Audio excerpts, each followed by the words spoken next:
So, good day mga GTE cars.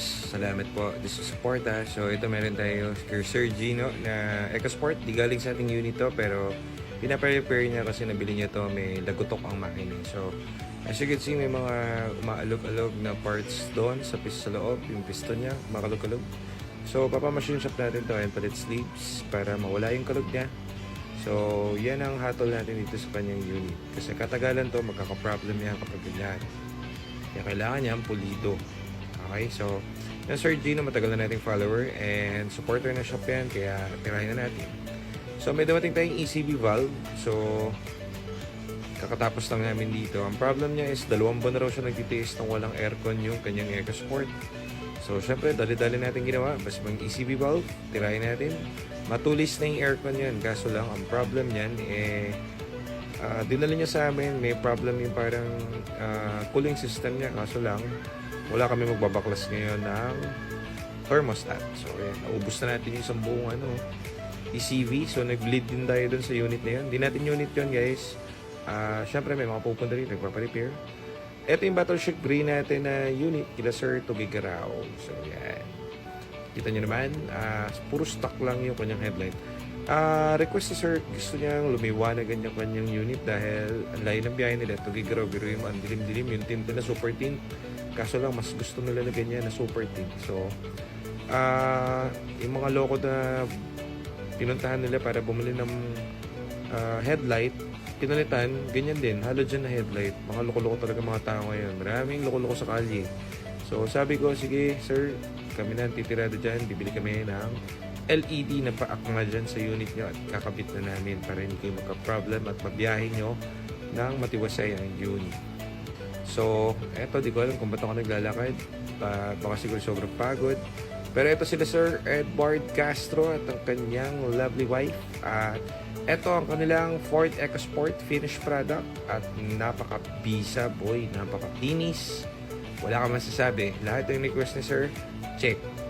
So, gagamitin na lang. Actually, parehan din sa misis niya. Naka-Montero yan si Sir. So, first car ng misis niya.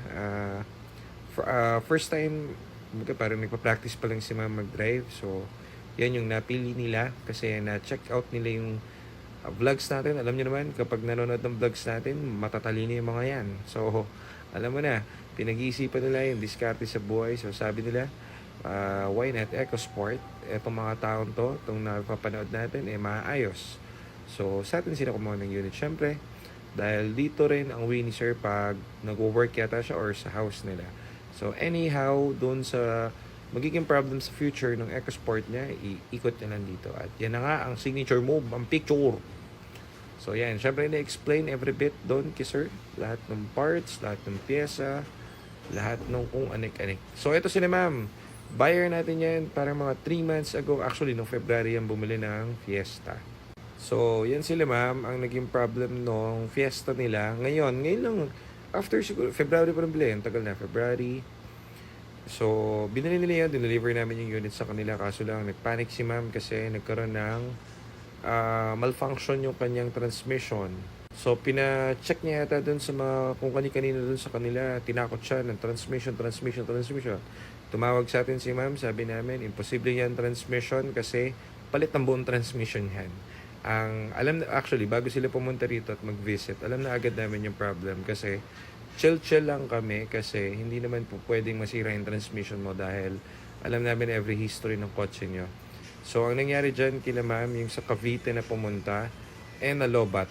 Sabi namin, alam na namin bago sila dumating, ma'am, nalobat po ang unit nyo at kailangan nyo na magpalit ng baterya. And ginawa namin yung unit niya within 5 minutes. Nire-program namin at all goods na agad ang kotse. Napakadali at natawa na lang siya sa mga nagsasabi sa kanya na transmission, na hinatulan na transmission problem ang kotse niya. Tawa sila na tawa kasi sabi nila galing GTA cars yan, hindi masisira transmission yan. And tama nga sila. So, ang naging problem niya ma'am, tandaan nyo guys, yan yung itim, yan. Iba natin unit sa testing. Ang naging problem niya is walang parking. So, sobrang init ng araw, kumukulo yung tubig sa loob ng battery ng kotse. Nadidiskarga. So, yan, bili na sila ng bagong battery and all goods. Thank you!